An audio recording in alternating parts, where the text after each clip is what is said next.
नमस्कार भाइयों और बहनों, एलएम स्टूडेंट जॉब पर मैं एमपी आपका स्वागत करता हूं। हमारी जो सीरीज चल रही थी लेबर असिस्टेंट मॉडल पेपर की, जो लेबर असिस्टेंट में फर्स्ट पेपर होता है, जो सभी के लिए अनिवार्य है, एक जैसा ही होता है। तो उसके जो सीरीज चल रही थी, आज ये 12वां मॉडल पेपर है। वैसे 2 नंबर है। हमने पीछे 11 मॉडल पेपर करवा दिया, वो नहीं देखे तो जाकर आप हमारी प्ले लिस्ट बनी है, वहाँ जाकर देख सकते हैं। जिसमें इसमें मात्र 1 घंटे में आपको 100 क्वेश्चन मिलेंगे विद व्याख्या के साथ में, यानी 100 क्वेश्चनों की व्याख्या भी करवा देंगे 1 घंटे के अंदर अंदर आपको। तो वीडियो के अंत तक बने रहना। अगर चैनल पर नए हो तो चैनल को सब्सक्राइब कर देना, लाइक कर देना और शेयर कर देना। तो क्लास की शुरुआत करते हैं। क्लास के अंत तक बने रहना आप। प्रथम क्वेश्चन है, राजस्थान की अंतर्राष्ट्रीय सीमा से जुड़े जिले हैं। तो प्रथम क्वेश्चन कौन सा है, राजस्थान की अंतर्राष्ट्रीय सीमा से जुड़े जिले कौन से है? तो इसका राइट आंसर हो जाएगा बी, गंगानगर, बीकानेर, जैसलमेर और बाड़मेर है। ये सभी 4 जिले ये किससे अंतर्राष्ट्रीय सीमा से जुड़े हुए हैं। इसकी व्याख्या, राजस्थान राज्य की अंतर्राष्ट्रीय सीमा की लंबाई 1070 किलोमीटर है। अंतर्राष्ट्रीय सीमा की लंबाई कितनी है? 1070 किलोमीटर। पाकिस्तान की सीमा से राज्य के 4 जिले, जैसलमेर 464 किमी, बाड़मेर 228 किमी, गंगानगर 210 किमी एवं बीकानेर 168 किमी सीमा बनाते हैं। यानी कौन कौन सा जिला कितनी कितनी सीमा बनाता है, ये भी इसमें दिया हुआ है, आप देख सकते हैं। अगला क्वेश्चन, राजस्थान भू क्षेत्र में अरावली पर्वतमाला की लंबाई लगभग कितनी है? तो राजस्थान के भू क्षेत्र में कितनी लंबाई है लगभग पूछा गया है, तो 550 किलोमीटर है। अरावली पर्वत विश्व की प्राचीनतम वलित पर्वतमाला। अरावली का विस्तार गुजरात के खेड़ब्रह्मा, पालनपुर से दिल्ली तक कुल 692 किमी है। राजस्थान में अरावली की अधिकतम लंबाई 550 किमी है। अरावली पर्वत की सर्वोच्च चोटी आबू पर्वत पर स्थित गुरु शिखर 1722 मीटर है। अगला क्वेश्चन है, उपरमाल राजस्थान के किस भौगोलिक प्रदेश का हिस्सा है? उपरमाल है, ये राजस्थान के किस भौगोलिक प्रदेश का हिस्सा है? तो इसका राइट आंसर हो जाएगा बी, दक्षिण पूर्वी पठार का हिस्सा है। इसकी व्याख्या है, हड़ौती का पठार दक्षिण पूर्वी पठार वस्तुतः मालवा के पठार का उत्तर पश्चिमी भाग है, जो राज्य के कोटा, बूंदी, बारा, झालावाड़, सवाईमाधोपुर, करौली, धौलपुर जिलों, चित्तौड़गढ़ जिले के भैंसरोडगढ़ क्षेत्र में। चंबल, पार्वती, काली सिंध, परवन, आहू नदियां इस क्षेत्र में बहती है। उपरमाल का पठार हड़ौती पठार का भाग है, जो भैंसरोडगढ़, चित्तौड़गढ़ से बिजोलिया, भीलवाड़ा तक विस्तृत है। अगला क्वेश्चन है, राजस्थान में जिलों का पश्चिम से पूर्व की ओर सही क्रम है। जो जिले हैं ये पश्चिम से पूर्व की ओर सही क्रम कौन सा है? तो इसका राइट आंसर हो जाएगा ए, पंचभद्रा, कायलाना, बालसमंद और राजसमंद। ये पश्चिम से पूर्व की ओर क्रम है इनका। अगला क्वेश्चन है, राजस्थान भू क्षेत्र में पूर्ण रूप से बहने वाली सबसे लंबी नदी कौन सी है? तो इसका राइट आंसर हो जाएगा बी, बनास है, वो पूर्ण रूप से बहने वाली सबसे लंबी नदी है। इसकी व्याख्या है, पूर्णतः राजस्थान बहने वाली सबसे लंबी नदी बनास 480 किमी का उद्गम स्थल खमनोर की पानी राजसमंद से है। यह नदी राजसमंद, चित्तौड़गढ़, भीलवाड़ा, अजमेर, टोंक एवं सवाईमाधोपुर जिलों से बहती हुई रामेश्वरम धाम, सवाईमाधोपुर के निकट चंबल में मिल जाती है। अगला क्वेश्चन है, मिट्टी की लवणता एवं क्षारीयता का ठोस उपचार क्या है? तो इसका राइट आंसर है सी, जिप्सम शोधन। इसकी व्याख्या है, भूमि की लवणता व भूमि की क्षारीयता की समस्या के समाधान हेतु जिप्सम का प्रयोग किया जाता है। ब्लीचिंग के द्वारा भी भूमि की लवणता कम की जा सकती है। अगला क्वेश्चन है, राजस्थान का मुख्य सोयाबीन उत्पादन कृषि जलवायु खंड है। तो सोयाबीन उत्पादन कृषि खंड या जलवायु कौन सा है? इसका सी राइट आंसर हो जाएगा, आदर दक्षिण पूर्वी मैदान है ये। इसकी व्याख्या, राजस्थान का कृषि जलवायु दृष्टि से 10 खंडों में बांटा गया है। क्षेत्रफल की दृष्टि से सबसे बड़ा कृषि जलवायु खंड शुष्क पश्चिमी मैदान बाड़मेर तथा जोधपुर जिले का कुछ हिस्सा है।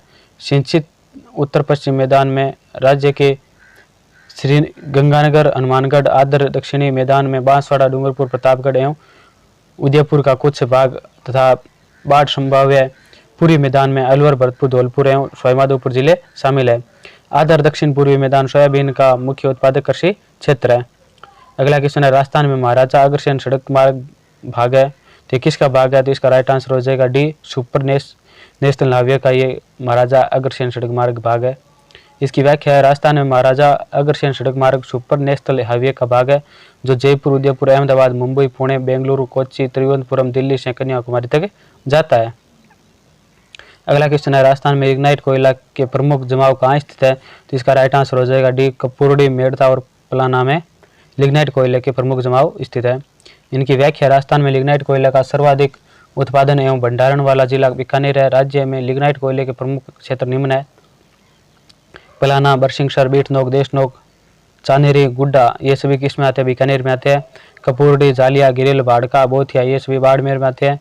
गयार, कसनाऊ, मातासुक, मेड़ता, सोनारी ये नागौर के क्षेत्र है। पलाना लिग्नाइट कोयले की देश की सबसे बड़ी खान है।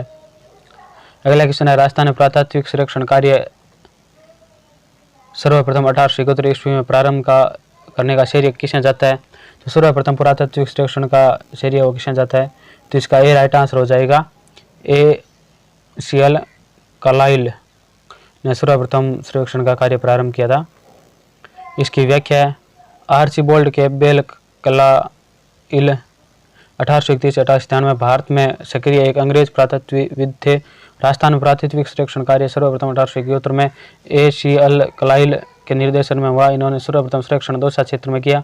यहाँ से पाषाण उपकरण एवं मानव हड्डियाँ प्राप्त हुई है। अगला क्वेश्चन है, चामुंडो का सबसे प्राचीन राज्य कौन सा था? तो इसका राइट आंसर है बी, भीनमाल था। इसकी व्याख्या है, चामुंडो की सबसे प्राचीन राज्य भीनमाल था। ह्वेनसांग चीनी यात्रा की भारत यात्रा के समय इन्होंने भीनमाल को चावड़ा गुज्जर की राजधानी बताया। अगला क्वेश्चन है, सम्राट अकबर ने 7000 का मनसब एवं फरजंद की उपाधि किसे प्रदान की थी? तो इसका राइट आंसर है ए, मानसी को प्रदान की थी। इसकी व्याख्या है, अकबर के नवरत्नों में एक मानसी को सम्राट अकबर ने शाहजहां का मनसब में फरजंद का अर्थ तथा बेटा की उपाधि प्रदान की थी। मानसी ने बंगाल व बिहार का गवर्नर बनकर मुगल सत्ता के विस्तार में महत्वपूर्ण योगदान दिया। मानसी ने महाराणा प्रताप के विरुद्ध हल्दीघाटी युद्ध में मुगल सेना का नेतृत्व किया। अकबर के उत्तराधिकारी संघर्ष में मानसी ने खुसरो का साथ दिया था। अगला क्वेश्चन है, लोक संत और जन्म है, इनको आपस में मिलाना है। सोई कौन सा सुमेलित नहीं है वो हमें बताना है। तो इसका देख लेते हैं। मीरा का जन्म 1498 में हुआ, ये भी सत्य है। दादू दयाल जी का जन्म 1544 ईस्वी में हुआ, ये भी सत्य है। संत जसनाथ जी का जन्म 1482 ईस्वी में हुआ, ये भी कथन सत्य है। और संत चरणदास जी का जन्म 1503 ईस्वी में हुआ, ये गलत दिया हुआ है इसमें। इसकी व्याख्या देख लेते हैं। संत चरणदास जी का जन्म अलवर जिले के ग्राम डेरा में 1703 ईस्वी में मुरलीधर एवं कुंजोबाई के घर हुआ। इनका प्रारंभिक नाम रणजीत था। चरणदास जी ने निर्गुण निराकार ब्रह्म की सखी भाव से उपासना करने का उपदेश दिया है। अगला क्वेश्चन है, महाराणा कुंभा द्वारा रचित संगीत राज कितने भागों में विभक्त है? तो ये कितने भागों में विभक्त है? ये राइट आंसर हो जाएगा, 5 भागों में विभक्त है। इसकी व्याख्या, कुंभा कई विद्वानों एवं साहित्यकारों का आश्रयदाता होने के साथ साथ स्वयं भी विद्वान था। जो कुंभा है ये क्या थे? साहित्यकार, विद्वान एवं साहित्यकार होने के साथ आश्रयदाता होने के साथ साथ स्वयं विद्वान भी थे। कुंभा ने कई ग्रंथों की रचना की है। इनमें संगीतराज, संगीत मीमांसा, सूट प्रबंध आदि प्रमुख है। संगीत की रचना चित्तौड़ में 1509 ईस्वी में की गई। संगीतराज की रचना, यह ग्रंथ 5 उल्लास में बटा हुआ है। पाठ्य रत्नकोश, गीत रत्नकोश, वाद्य रत्नकोश, नृत्य रत्नकोश एवं रस रत्नकोश, इन ये 5 पाठ्यों में 5 उल्लासों में बंटा हुआ है। अगला क्वेश्चन है, चंपाकली आभूषण कहाँ पहना जाता है? जो चंपाकली आभूषण होता है ये कहाँ पहना जाता है? तो इसका राइट आंसर हो जाएगा डी ऑप्शन, गले में पहना जाता है। चंपाकली आभूषण महिलाओं के गले में पहने जाने वाला आभूषण है। महिलाओं के गले के अन्य आभूषण निम्न है: झालरा, जंतर, कंठी, हालरो, मंडली, हंसली, हमेल, जंजीर, तिमणिया, चंद्रहार, हंसहार, पोत, मादलिया, आड़, पंसलड़ी आदि ये सब किसके आभूषण है? तो ये महिलाओं के गले के आभूषण है।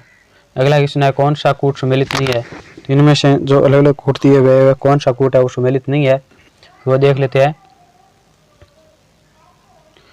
विरात्रा माता मंदिर,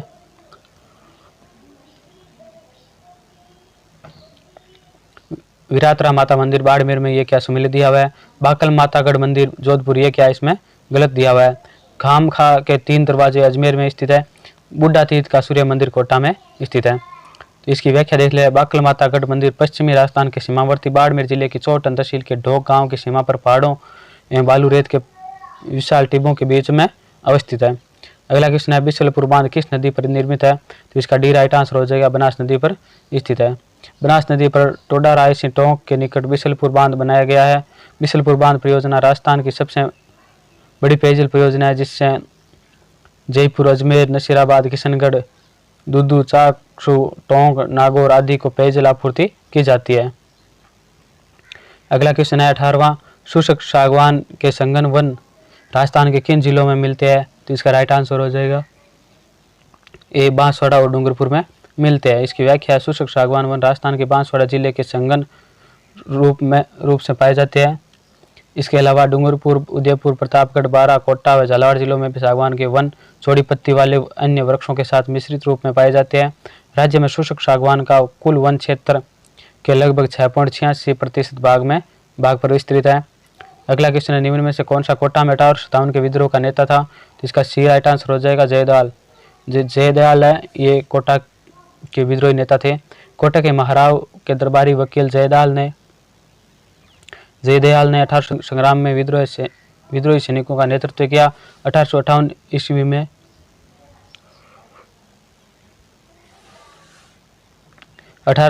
में अंग्रेजी सेना से पराजित होने पर भागकर फकीर के वेश में घूमे, परंतु पकड़े जाने पर फांसी दे दी गई थी। जो जयदयाल है, तो इनको पकड़े जाने के बाद में क्या कर दिया, फांसी की सजा दे दी गई या फांसी दे दी गई। अगला क्वेश्चन है, मेनाल में वरदेश्वर शिव मंदिर का निर्माण किस चौहान शासक ने करवाया था? तो इसका राइट आंसर हो जाएगा सी राइट आंसर हो जाएगा पृथ्वीराज द्वितीय ने। मेनाल चित्तौड़गढ़ में सुहेवेश्वर शिव मंदिर का निर्माण चौहान शासक पृथ्वीराज द्वितीय ने करवाया था। अगला क्वेश्चन है, जयनारायण व्यास के बारे में निम्नलिखित में से कौन सा कथन गलत है? तो जयनारायण व्यास से संबंधित कौन सा कथन गलत है वो देख लेते हैं।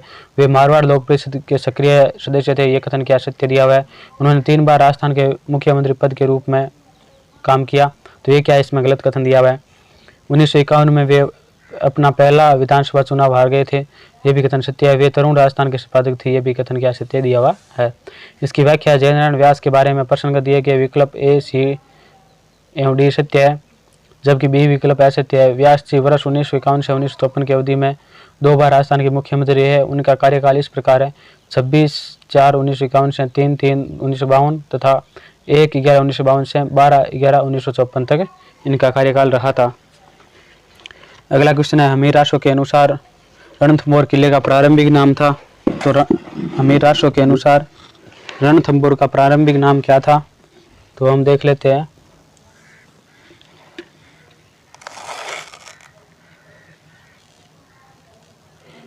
तो इसका प्रारंभिक नाम था क्या था? इसका राइट आंसर हो जाएगा ए, रणस्तंभपुर। ये किसका प्रारंभिक नाम था? ये रणथंभौर किले का प्रारंभिक नाम था। इसकी व्याख्या है, वर्तमान में सवाई माधोपुर जिले में स्थित रणथंभौर अरावली पर्वत श्रृंखलाओं से घिरा हुआ एक विकट दुर्ग है। यह विषम आकृति वाला ऊंची नीची 7 पर्वत श्रेणियों से घिरा है।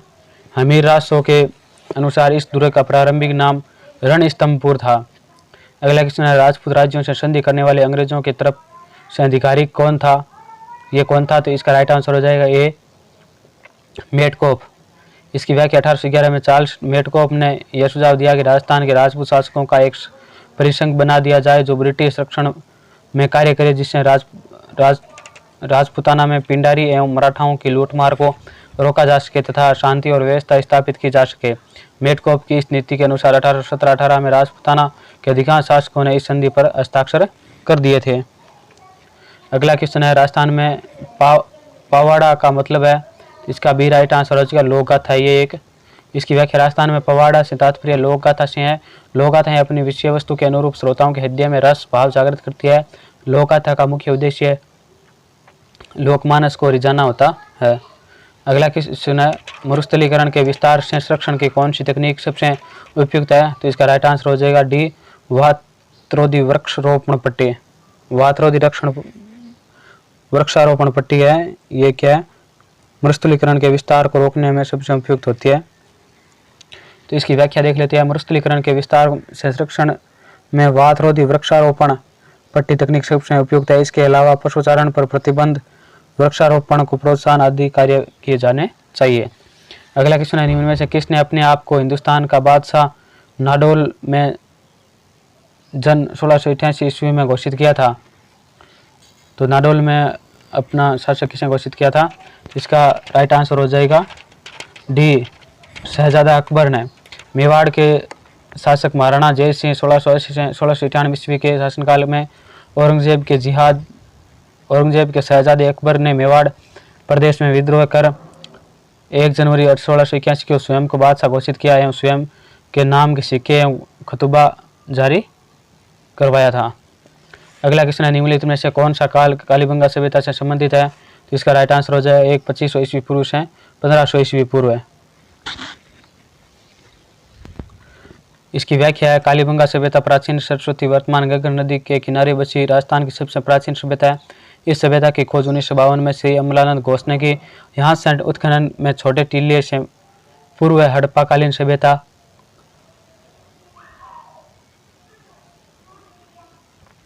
2400 ईस्वी पूर्व तथा दूसरे टीले से हड़प्पाकालीन सभ्यता के अवशेष मिले हैं। अगला क्वेश्चन है, निम्नलिखित में से को सम्मिलित कीजिए तथा नीचे दिए गए कोड से सही उत्तर का चयन कीजिए। इधर पर्यटन की प्रकृति दी हुई है और पर्यटक केंद्र दिया है, इनको क्या करना है, आपस में मिलाना है। तो इसकी सीधी हम व्याख्या देख लेते हैं। ऐतिहासिक पर्यटक रणथंभौर, धार्मिक पर्यटक देलवाड़ा, प्राकृतिक या प्रकृति पर्यटक तालछापर, पुरातात्विक पर्यटक गणेश्वर। ये इस प्रकार से सम्मिलित है। राजस्थान के किस ऐतिहासिक धरोहर को यूनेस्को की वर्ल्ड हेरिटेज सूची में शामिल नहीं किया गया है? तो इसका राइट आंसर हो जाएगा सी, आमेर की हवेलियों को शामिल नहीं किया। चित्तौड़ के किले को, जंतर मंतर, वेधशाला और कुंभलगढ़ किले को, इनको ऐतिहासिक धरोहर में शामिल किया गया है। इसकी व्याख्या, राजस्थान में प्रसंग दिए गए ऐतिहासिक धरोहर चित्तौड़ का किला 2013 में, जंतर मंतर वेधशाला 2010 में तथा कुंभलगढ़ का किला 2013 में यूनेस्को की वर्ल्ड हेरिटेज सूची में शामिल किया गया है, जबकि आमेर की हवेलियां इस सूची में शामिल नहीं है। अगला क्वेश्चन है, मेवाड़ नरेश राणा अमर सिंह एवं राणा करण सिंह की छतरियां स्मारक स्थित है। तो मेवाड़ नरेश राणा अमर सिंह व राणा करण सिंह की छतरियां कहाँ स्थित है? तो इसकी राइट आंसर हो जाएगा बी, आहड़ उदयपुर में स्थित है।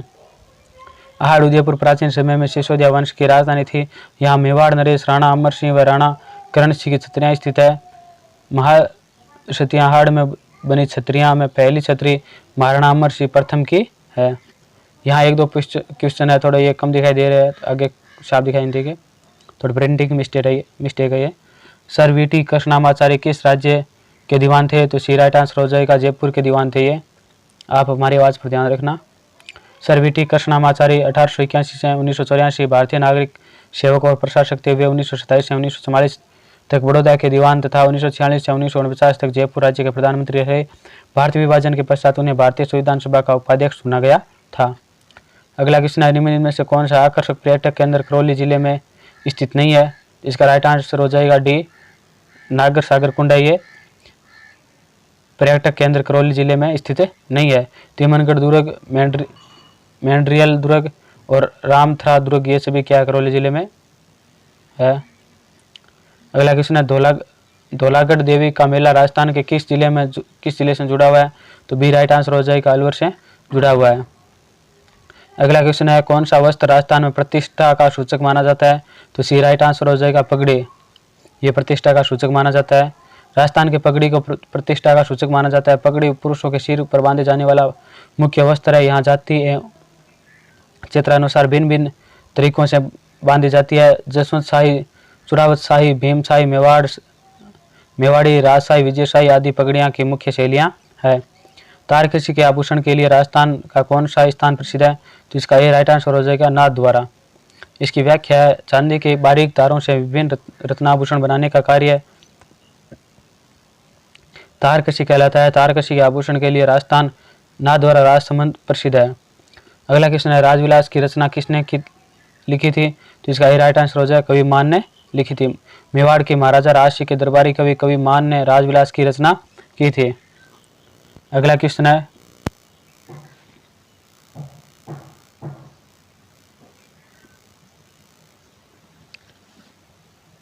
पलाना किस खनन के लिए जाना जाता है? तो इसका ये राइट आंसर हो जाए, कोयला के लिए जाना जाता है। पीछे क्वेश्चन भी आया था पलाना का। बीकानेर कोयला खनन के लिए प्रसिद्ध, यहाँ देश की सबसे बड़ी खान है। राजस्थान के कोयला खनन क्षेत्र भंडार निमन है।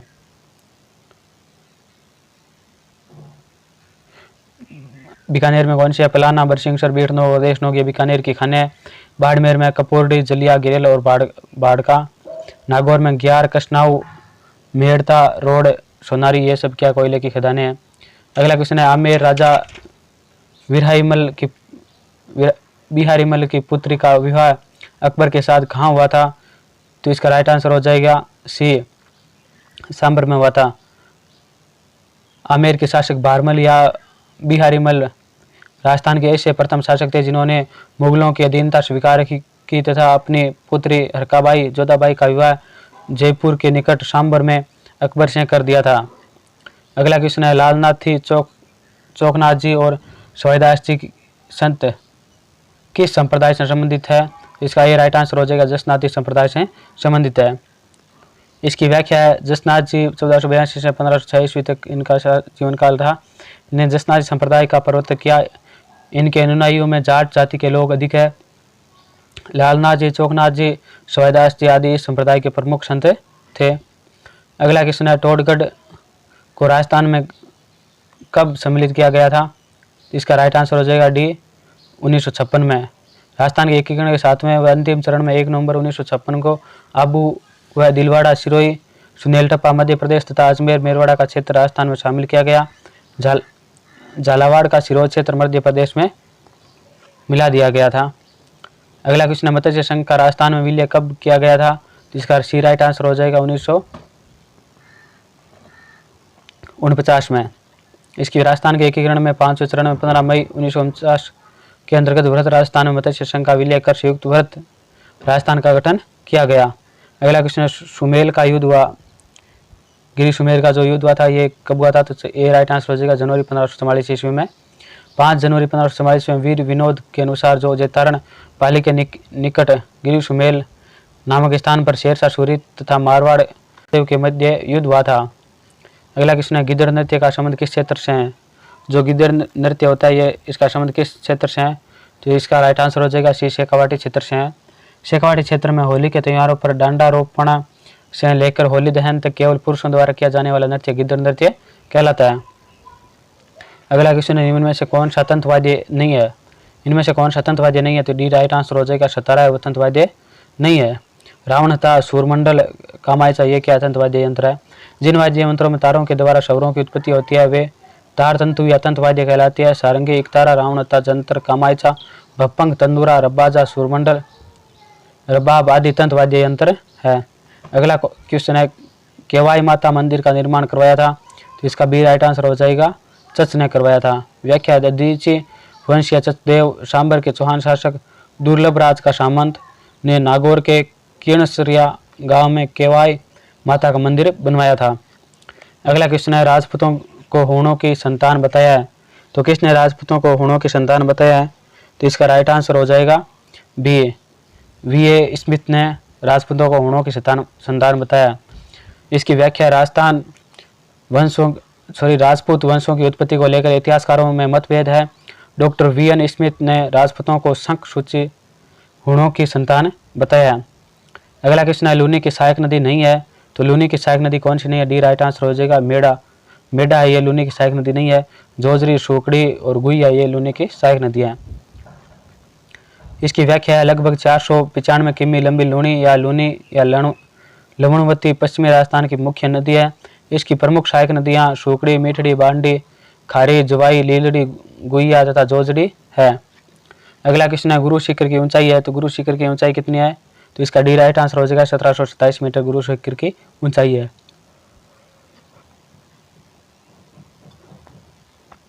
इसकी व्याख्या है, अरावली पर्वतीय क्षेत्र का उच्चतम भाग आबू पर्वत खंड है जो सिरोही जिले में अवस्थित है। आबू पर्वत पर स्थित राज्य की सबसे ऊंची पर्वत चोटी गुरु शिखर है, 1722 मीटर। हिमालय एवं नीलगिरी पर्वतों के मध्य सबसे ऊंची है। इसे संतों का शिखर या गुरुमाथा कहा जाता है। अगला क्वेश्चन है, जयपुर का कौन सा शासक 3 मुगल बादशाह जहांगीर, शाहजहां और औरंगजेब की सेवा में रहा है? तो इसका राइट आंसर हो जाएगा सी, मिर्जा राजा जय सिंह, जो 3 मुगल बादशाहों जहांगीर बादशाह और औरंगजेब की सेवा में रहा है। 23 दिसंबर 1621 को मात्र 11 वर्ष की आयु में जयपुर के शासक बने मिर्जा राजा जय सिंह प्रथम ने 3 मुगल बादशाहों जहांगीर, शाहजहां और औरंगजेब की सेवा की। जय सिंह को मिर्जा राजा की उपाधि शाहजहां ने दी थी। तो जय सिंह को मिर्जा राजा की उपाधि किसने दी थी? तो ये शाहजहां ने दी थी। अगला क्वेश्चन है, राजस्थान के कौन से भाग में स्टेपी जलवायु पाई जाती है? यानी राजस्थान का ऐसा कौन सा भाग है जहाँ स्टेपी प्रकार की जलवायु पाई जाती है? तो इसका सी राइट आंसर हो जाएगा, अरावली एवं पश्चिमी शुष्क पेटी के बीच में इस प्रकार स्टेपी प्रकार की जलवायु पाई जाती है। इसकी व्याख्या, राजस्थान के अरावली एवं पश्चिमी शुष्क पेटी के बीच स्टेपी जलवायु पाई जाती है। इसे प्रदेश में राज्य के अलवर, अजमेर एवं जयपुर जिले, सीकर, झुंझुनू, पाली एवं जालोर जिले के पूर्वी भाग, सिरोही, टोंक एवं भीलवाड़ा के उत्तर पूर्वी भाग शामिल है। यहाँ पर औसत तापमान गर्मियों में 28 सेंटीग्रेड से 34 सेंटीग्रेड तक तथा सर्दियों में 12 सेंटीग्रेड से 18 सेंटीग्रेड तक रहता है। यहाँ वर्षा का वार्षिक औसत 40 से 60 सेमी है। अगला क्वेश्चन है, अप्रैल 2022 तक राजस्थान में कुल कितनी संपत्तियों को हेरिटेज प्रमाण पत्र जारी किया जा चुका है? तो इसका राइट आंसर हो जाएगा डी, 143 को जारी किया जा चुका है। 18 अप्रैल 2022 को विश्व धरोहर दिवस के अवसर पर राजस्थान पर्यटन विभाग के निर्देशक डॉक्टर रश्मि शर्मा ने बताया कि पर्यटन विभाग द्वारा अभी तक 143 हेरिटेज संपत्तियों को प्रमाण पत्र जारी किए गए हैं। ये हेरिटेज संपत्तियां देशी विदेशी पर्यटकों के साथ साथ डेस्टिनेशन वेंडिंग और फिल्म शूटिंग लोकेशन के रूप में बहुत लोकप्रिय है। साथ ही विभाग के वेबसाइट के माध्यम से इन संपत्तियों का प्रसार भी किया जाएगा। इन हेरिटेज होटलों के संचालन हेतु राज्य सरकार द्वारा कई प्रकार के परिलाभ जैसे संपरिवर्तन शुल्क, आबकारी, बाहर लाइसेंस शुल्क, स्टॉम्प ड्यूटी और शहरी विकास कर में छूट इत्यादि उपलब्ध करवाए जा रहे हैं। अगला क्वेश्चन है, खेलो इंडिया स्कीम के माध्यम से खेलों और स्वास्थ्य में उत्कृष्टता को प्रोत्साहन की श्रेणी में राजस्थान के किस जिले को लोक प्रशासन में उत्कृष्टता के लिए प्रधानमंत्री पुरस्कार से सम्मानित किया गया है? तो इसका राइट आंसर हो जाएगा सी, चूरू को। भारत सरकार ने जिलों के साथ साथ केंद्र और राज्यों सरकारों द्वारा किए गए असाधारण एवं नवीन कार्यों को स्वीकार करने, मान्यता देने और पुरस्कृत करने के लिए लोक प्रशासक में उत्कृष्टता के लिए प्रधानमंत्री पुरस्कार की शुरुआत की थी। खेलो इंडिया स्कीम के माध्यम से खेलों और स्वास्थ्य में उत्कृष्टता को प्रोत्साहन की श्रेणी में राजस्थान का चूरू सबसे अच्छे प्रदर्शन करने वाले जिले के रूप में उभरा और मणिपुर का विष्णुपुर दूसरे पायदान पर रहा है। अगला क्वेश्चन है, राजस्थान की वह कौन सी एकमात्र नदी जो कर्क रेखा को पार करती है? तो इसका राइट आंसर हो जाएगा बी, माही नदी। वागड़ एवं काठल क्षेत्र की गंगा कहलाने वाली माही नदी मध्य प्रदेश के धार जिले की मेहंद झील से निकलती है।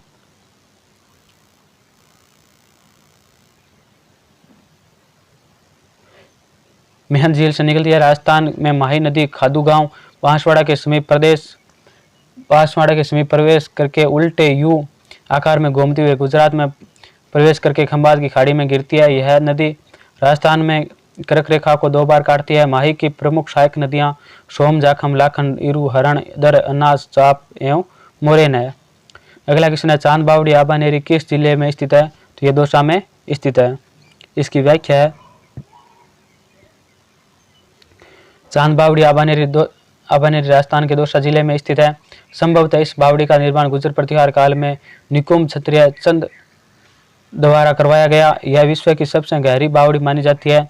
यह बावड़ी अपने तिलिस्म स्थापत्य के लिए विश्व प्रसिद्ध है। यानी तिलिस्म स्थापत्य के लिए विश्व प्रसिद्ध स्थित है, ये विश्व प्रसिद्ध है।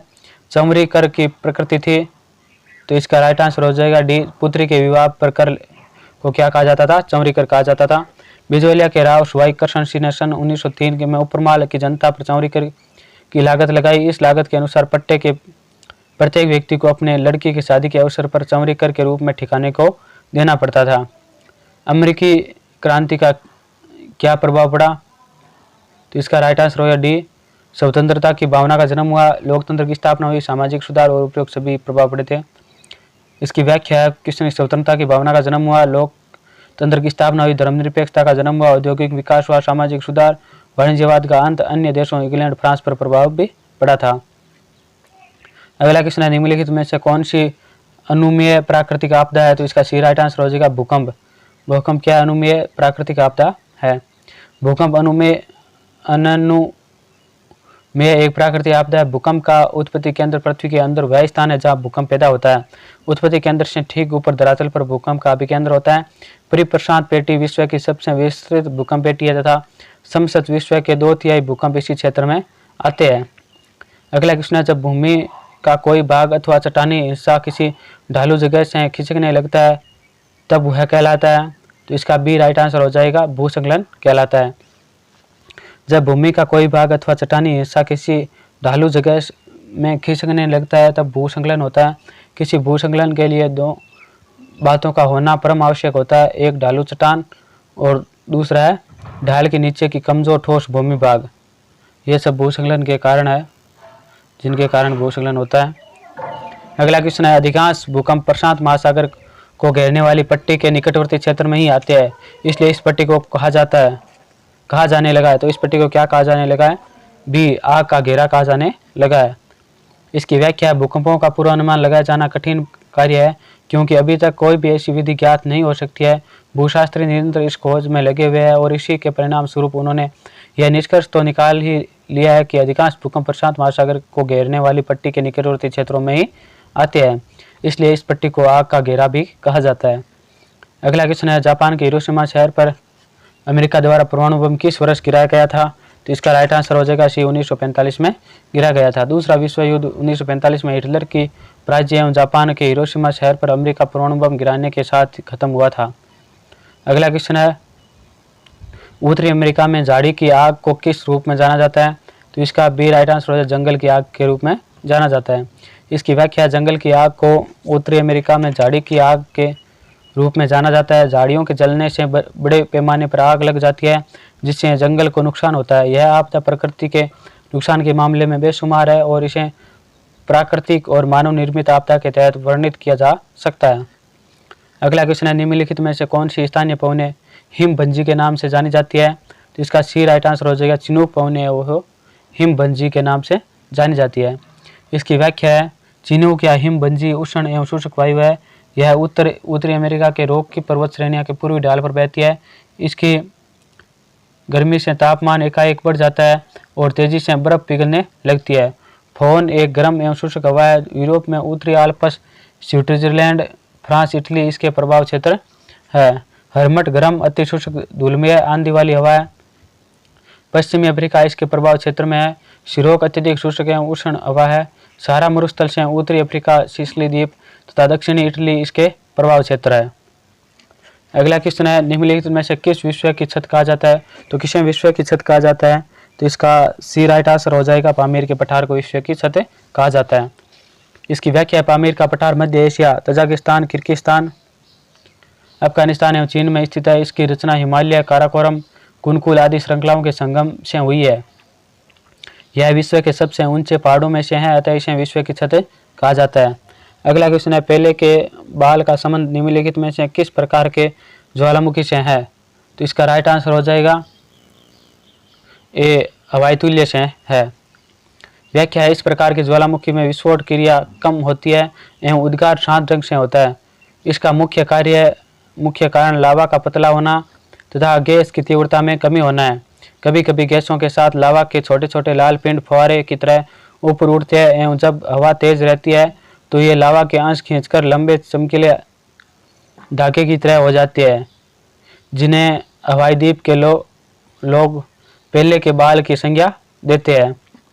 अगला क्वेश्चन है, निम्नलिखित में से किस महाद्वीप से होकर कर्क रेखा, विषुवत एवं मकर तीनों रेखाएं गुजरती है? तो इसका ए राइट आंसर हो जाएगा, अफ्रीका महाद्वीप। अफ्रीका महाद्वीप से कर्क, मकर और विषुवत रेखा तीनों रेखाएं गुजरती है। इसकी व्याख्या है, अफ्रीका एकमात्र महाद्वीप है जहाँ से भूमध्य, कर्क एवं मकर तीनों महत्वपूर्ण रेखाएं गुजरती है। विषुवत रेखा अफ्रीका महाद्वीप के मध्य से गुजरती है। यह महाद्वीप दो गोलार्धों, उत्तरी एवं दक्षिणी गोलार्ध में बांटती है। कर्क एवं मकर रेखा के मध्य स्थित 75% भाग में उष्ण कटिबंध जलवायु पाई जाती है। यहाँ सूर्य की किरणें सीधी पड़ने से मध्यवर्ती एवं तटवर्ती भागों में वर्ष पर अत्यधिक गर्मी एवं वर्षा होती है। अफ्रीका की कांगो नदी विषुवत रेखा को और लिम्पोपो नदी मकर रेखा को 2 बार काटती है। तो विषुवत रेखा को कौन काटती है? कांगो नदी, और मकर रेखा को लिम्पोपो नदी 2 बार काटती है। कर्क रेखा को 2 बार कौन काटती है? तो माही नदी 2 बार काटती है। अगला क्वेश्चन है, रूसी क्रांति के परिणाम स्वरूप निम्न में से कौन सी आंतरिक परिवर्तन हुआ है? इसका राइट आंसर हो जाएगा डी, उपरोक्त सभी है। इसमें 3 नवंबर 1917 को लेनिन की सरकार बनी एवं काउंसिल ऑफ पीपुल्स कॉमिसोर्स का गठन हुआ था। 3 मार्च 1918 ईस्वी को जर्मनी के पास ब्रेस्ट लिटोवस्क की संधि संपन्न हुई। अगला तथ्य है, बोल्शेविक सरकार प्रतिक्रियावादी शक्तियों का दमन करने में सफल रही। अगला क्वेश्चन है, नेपोलियन ने 5 जुलाई 1809 ईस्वी को ऑस्ट्रिया को पराजित कर कौन सी संधि की थी? इसका ए राइट आंसर हो जाएगा, वियना की संधि की थी। स्पेन में 1808 ईस्वी में फ्रांस की पराजय से प्रोत्साहित ऑस्ट्रिया ने 15 अप्रैल 1809 ईस्वी को फ्रांस के विरुद्ध युद्ध घोषित किया था, लेकिन नेपोलियन ने ऑस्ट्रिया को 5 जुलाई 1809 ईस्वी को पराजित कर वियना की संधि की थी। अगला क्वेश्चन है, बाब उल मड्डब जल संधि निम्न में से किन दो सागरों को जोड़ती है? इसका राइट आंसर हो जाएगा बी, लाल सागर और अदन की खाड़ी को आपस में जोड़ती है। यानी जो लाल सागर है और अदन की खाड़ी है, इसको क्या करती है? आपस में जोड़ती है। इसकी व्याख्या है, बाल अल मंडब जल संधि लाल सागर एवं अदन की खाड़ी को जोड़ती है तथा यमन एवं जिबूती को अलग करती है। अगला क्वेश्चन है, विश्व की सबसे बड़ी खाड़ी है। विश्व की सबसे बड़ी खाड़ी कौन सी है? तो ये राइट आंसर हो जाए मेक्सिको की खाड़ी विश्व की सबसे बड़ी खाड़ी है। इसकी व्याख्या, मेक्सिको की खाड़ी विश्व में सबसे बड़ी खाड़ी है। यह पश्चिमी अंध महासागर का एक समुद्र है जो उत्तरी अमेरिका और क्यूबा से घिरा हुआ है। मध्य अमेरिका के पूर्व में मिसिसिपी नदी इसमें गिरती है। हडसन की खाड़ी कनाडा के उत्तर में अवस्थित है तथा इसका संबंध अटलांटिक महासागर से है। फारस की खाड़ी हिंद महासागर में स्थित है। यह अरब प्रायद्वीप को ईरान के पठार से अलग करती है। भारतीय प्रायद्वीप के दक्षिण पूर्व में स्थित बंगाल की खाड़ी हिंद महासागर से संबंधित है। अगला क्वेश्चन है, शांत समुद्र और तूफानों का महासागर निम्न में से कहा जाता है? तो सी राइट आंसर हो जाएगा, चंद्रमा को कहा जाता है। शांत समुद्र और तूफानों का महासागर चंद्रमा पर स्थित है। चंद्रमा पर काले धब्बों वाले क्षेत्र धूल के मैदान को शांति का सागर कहते हैं। यह चंद्रमा का वह पृष्ठभाग है जो अंधकार में होता है। अगला क्वेश्चन है, भारत के राष्ट्रपति के चुनाव की पद्धति कौन सी है? तो इसका बी राइट आंसर हो जाएगा, एकल संक्रमणीय मत पद्धति। इसकी व्याख्या है, भारत के राष्ट्रपति का चुनाव एकल संक्रमणीय मत पद्धति द्वारा होता है। इस चुनाव में मतदाता के रूप में लोकसभा, राज्यसभा एवं राज्य विधानसभाओं के केवल निर्वाचित सदस्य शामिल होते हैं। अगला क्वेश्चन है, भारतीय संविधान को 26 नवंबर 1949 को किसके द्वारा अधिनियमित किया गया था? तो इसका ए राइट आंसर हो जाएगा, संविधान सभा द्वारा अधिनियमित किया गया था। इसकी व्याख्या है, भारतीय संविधान को 26 नवंबर 1949 को संविधान सभा द्वारा नियमित किया गया। संविधान सभा की अंतिम बैठक 24 जनवरी 1950 ईस्वी को हुई और इसी दिन संविधान सभा के द्वारा डॉक्टर राजेंद्र प्रसाद को भारत का प्रथम राष्ट्रपति चुना गया था। अगला क्वेश्चन है, गारो पहाड़ियाँ भारत के किस भाग में स्थित है? तो इसका बी राइट आंसर हो जाएगा, उत्तर पूर्व में स्थित है। गारो पहाड़ियाँ भारत के उत्तर पूर्वी भाग में स्थित है। गारो पहाड़ियाँ मेघालय राज्य के छोटे पहाड़ी की श्रृंखला है। यह श्रृंखला मेघालय उपोष्ण कटिबंध जंगल पारिस्थितिकी तंत्र का हिस्सा है। अगला क्वेश्चन, निम्नलिखित में से कौन सा उत्तर पूर्व भारत में स्थित एक पहाड़ी नहीं है? तो उत्तर पूर्व में स्थित भारत की एक पहाड़ी कौन सी नहीं है? तो इसका राइट आंसर हो जाएगा ए, महेंद्रगिरी पहाड़ी है, यह उत्तर पूर्व में स्थित नहीं है। महेंद्रगिरी पर्वत उड़ीसा के गजम जिले में स्थित है। यह पर्वत पश्चिमी घाट पर्वतमाला के दक्षिण भाग में स्थित है। महेंद्रगिरी की ऊंचाई 1501 मीटर है। अगला क्वेश्चन है, भारत के संविधान के अनुसार निम्नलिखित में से कौन सा एक अधिकार आपातकाल में छीना नहीं जा सकता? तो सी राइट आंसर हो जाएगा, जीवन का अधिकार है, आपातकाल में भी छीना नहीं जाता है। इसकी व्याख्या संविधान के अनुच्छेद 20 अपराधों के लिए 2 सिद्धि के संबंध में संरक्षण है और 21 है प्राण और दैहिक स्वतंत्रता का संरक्षण को आपातकाल में भी समाप्त नहीं किया जा सकता। उल्लेखनीय है कि यह प्रावधान के आपातकाल में भी इन अधिकारों को नहीं छीना जा सकता। 44वें संविधान संशोधन द्वारा किया गया था यह संशोधन। अगला क्वेश्चन, निम्न में से कौन सा राज्य की नीति निर्देशक तत्व है? तो कौन सा नीति निर्देशक तत्व है? सी राइट आंसर, राज्य पर्यावरण की रक्षा और उसका संवर्धन करने का प्रयास करेगा। भारतीय संविधान के अनुच्छेद 48 क में वर्णित राज्य देश के पर्यावरण के संरक्षण तथा संवर्धन का और वन तथा वन्य जीवों की रक्षा करने का प्रयास करेगा। उल्लेखनीय है कि वह अनुच्छेद 42 संविधान संशोधन अधिनियम 1976 द्वारा संविधान नीति निर्देशक तत्व में जोड़ा गया है। अगला क्वेश्चन है, किस वर्ष में भारतीय कांग्रेस का गठन हुआ था? तो इसका सी राइट आंसर हो जाएगा, 1885 में भारतीय राष्ट्रीय कांग्रेस का गठन हुआ था। इसकी व्याख्या है, उपरोक्त प्रश्न का सी ऑप्शन सही है। भारतीय कांग्रेस की स्थापना बेहतर प्रतिनिधियों की उपस्थिति में 28 दिसंबर 1885 को बॉम्बे के गोकुलदास तेजपाल संस्कृत महाविद्यालय में हुई। इसकी स्थापना में A.O. ह्यूम, दादाभाई नौरोजी, दीनशाह पाचा ने महत्वपूर्ण भूमिका निभाई थी। इसका प्रथम अध्यक्ष विमोश चंद्र बनर्जी को बनाया गया था। अगला क्वेश्चन है, भारत में हरित क्रांति निम्नलिखित में से किससे संबंधित है? तो इसका बी राइट आंसर हो जाएगा, खाद्य और कृषि उत्पादन से संबंधित है। इसकी व्याख्या, भारत में हरित क्रांति खाद्य और कृषि उत्पादन से संबंधित है। भारत में हरित क्रांति लगाने का श्रेय डॉक्टर एम एस स्वामीनाथन को जाता है। भारत में इस क्रांति की शुरुआत 1967-68 में हुई। हरित क्रांति का सबसे अधिक प्रभाव गेहूं और चावल की कृषि पर पड़ा था। तो हरित क्रांति का जो सर्वाधिक प्रभाव किस पर पड़ा था? गेहूं और चावल पर पड़ा था।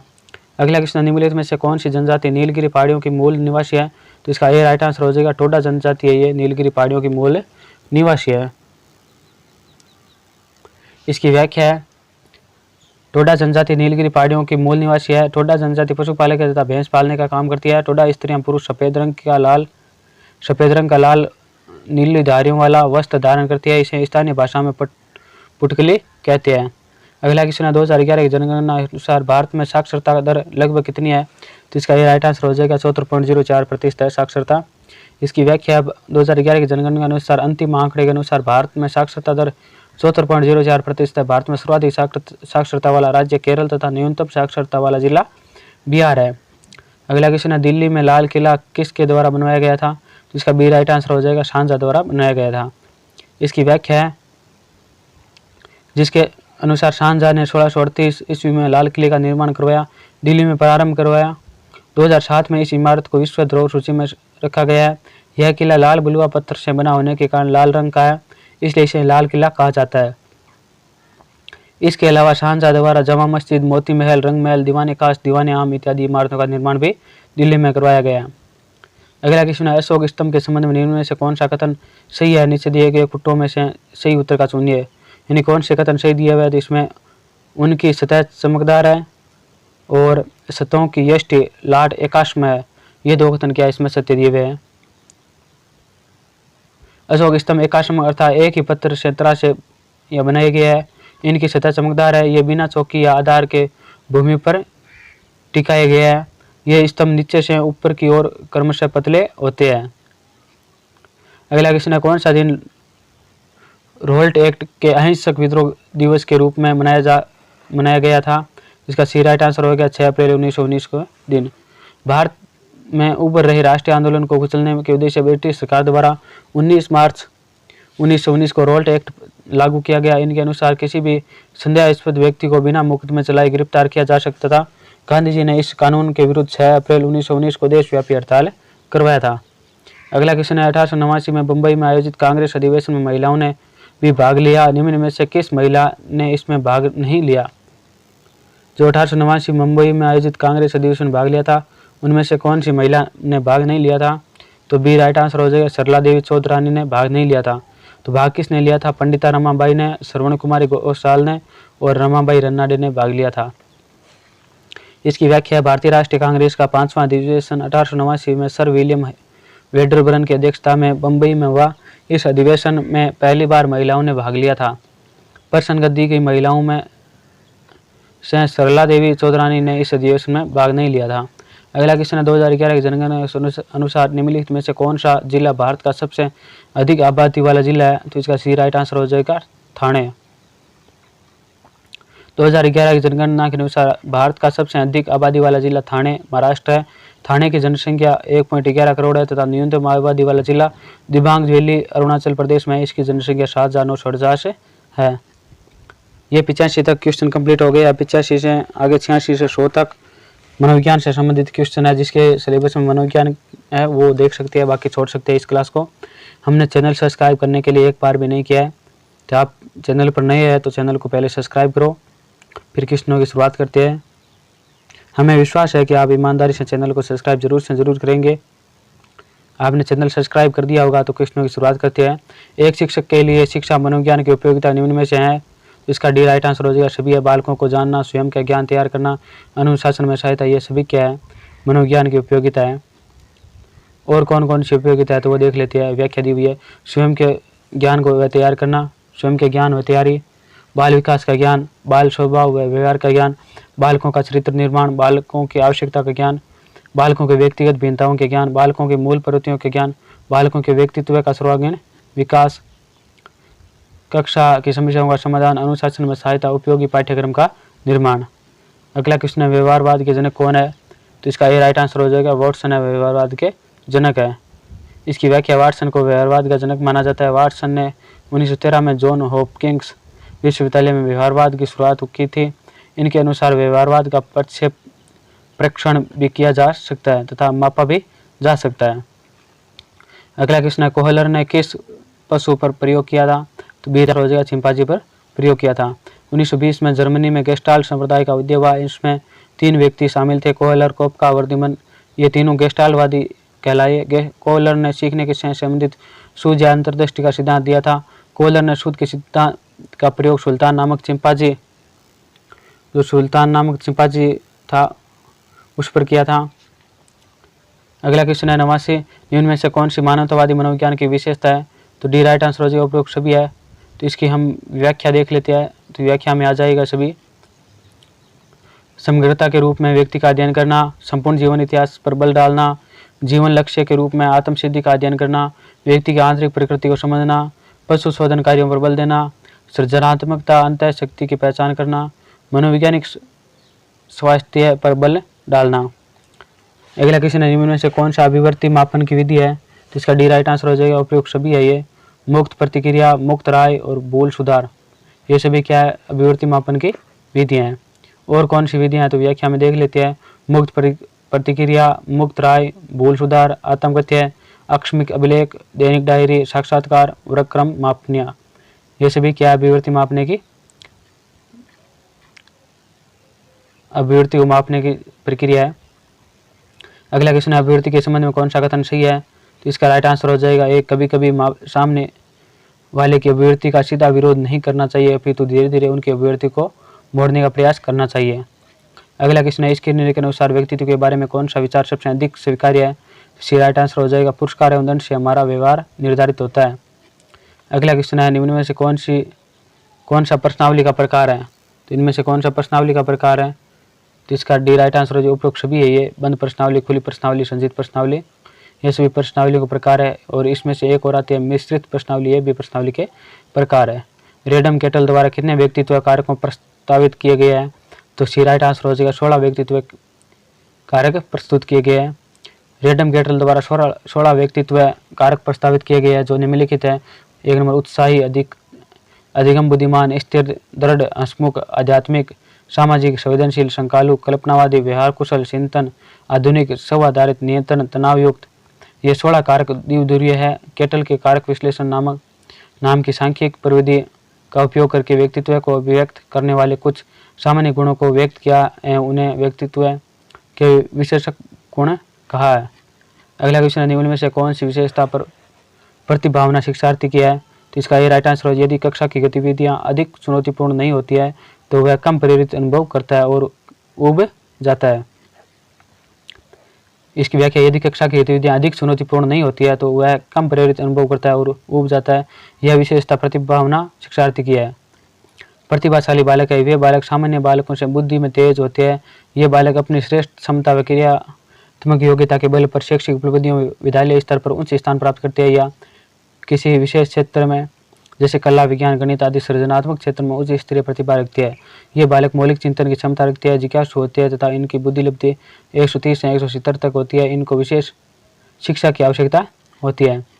शेषावस्था की विशेषता निम्न में से कौन सी नहीं है?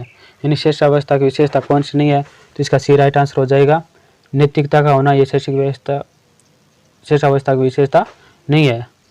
तो कौन सी है? शारीरिक विकास की तीव्रता, दूसरों पर निर्भरता और मानसिक विकास में तीव्रता। इसकी व्याख्या, जन्म से 5 वर्ष तक के वायुकाल को शेषावस्था कहा जाता है। तो शेषावस्था कब से कब तक होती है? जन्म से लेकर 5 वर्ष तक शेषावस्था होती है। इस अवस्था के प्रथम 3 वर्षों में शिशु का शारीरिक विकास तीव्र गति से होता है। नैतिकता का विकास बाल्य अवस्था में दिखाई देता है। जो नैतिकता होती है इसका विकास बाल्य अवस्था में होता है। अगला क्वेश्चन, निम्न में से कौन सा विकासात्मक कार्य उत्तर बाल्य अवस्था के लिए उपयुक्त नहीं है? तो इसका राइट आंसर हो जाएगा बी, पुरुषोचित या स्त्रीोचित सामाजिक भूमिकाओं का प्राप्त करना। ये क्या है? बाल्य अवस्था के लिए उपयुक्त नहीं है ये विकासात्मक कार्य। इसकी व्याख्या, 6 से 14 वर्ष की आयु को उत्तर बाल्य अवस्था कहा जाता है। बाह्य खेलों में आवश्यक शारीरिक और गामक कौशलों का अर्जन, साथियों के साथ समायोजन, आत्मचेतना, नैतिकता एवं मूल्यों का विकास आदि इस अवस्था की प्रमुख विशेषता है। अगला क्वेश्चन है, राष्ट्रीय पाठ्यक्रम रूपरेखा 2005 में शांति शिक्षा को बढ़ावा देने के लिए कुछ क्रियाओं की अनुशंसा की गई है। पाठ्यक्रम रूपरेखा में निम्न में से किसे सूचीबद्ध किया गया है? तो इसका ए राइट आंसर हो गया, महिलाओं के प्रति आदर एवं जिम्मेदारी का दृष्टिकोण विकसित करने के लिए कार्यक्रम आयोजित किए जाए। इसकी व्याख्या है महिलाओं के प्रति आदर, सहिष्णुता, लैंगिक संवेदनशीलता, जेंडर सेंसिटिव कहा गया है। राष्ट्रीय पाठ्यक्रम रूपरेखा 2005 का निर्माण शिक्षा बिना बोझ के तथा बाल केंद्रित शिक्षा का आधार बनाकर किया गया है।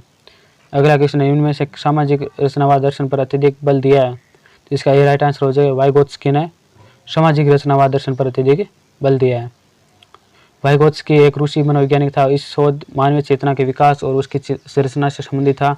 वाइगोत्स्की ने संज्ञानात्मक मनोविज्ञान उपागम पर बल दिया है। संज्ञानात्मक विकास के परिप्रेक्ष्य में उन्होंने समाज के सूक्ष्म तथा व्यापक प्रभावों का अध्ययन किया है। अगला क्वेश्चन है, शिक्षा व्यक्ति की उन सभी योग्यताओं का विकास है जिनके द्वारा वह अपने वातावरण पर नियंत्रण करने की क्षमता प्राप्त करता है तथा अपनी संभावनाओं को पूर्ण करता है। उपरोक्त परिभाषा किसने दी है, तो इसका डी राइट आंसर हो जाए जॉन ड्यू ने यह परिभाषा दी है। शिक्षा की उपरोक्त परिभाषा जॉन ड्यू की है। जॉन ड्यू के अनुसार शिक्षा व्यक्ति की योग्यताओं का विकास करती है। इसी के साथ ये 100 क्वेश्चन कंप्लीट हो गया। मात्र 1 घंटे की क्लास में हमने कंप्लीट करवा दिया है। आपको कहीं कम दिखाई देता है, मतलब इसमें कोई प्रिंटिंग मिस्टेक हो तो थोड़ा आवाज़ पर ध्यान रखना, जिससे आपको सुनाई दे सकते हैं, सुनकर भी आप याद कर सकते हो। और इसकी PDF है वो Telegram channel LM study and job पर आपको प्राप्त हो जाएंगे। आप हमारे चैनल पर नए हो तो Telegram channel and YouTube channel LM study and job को लाइक, शेयर एंड सब्सक्राइब जरूर करें और कमेंट बॉक्स में अपनी राय जरूर प्रस्तुत करें। कोई भी डाउट हो, कोई समस्या हो, कुछ सुझाव देना चाहते हो तो कमेंट बॉक्स आपके लिए खुला है, वहाँ पर आप कमेंट कर सकते हैं। इसी के साथ वीडियो को हम समाप्त करते हैं। वीडियो देखने के लिए आपको बहुत बहुत धन्यवाद। जय हिंद, जय भारत।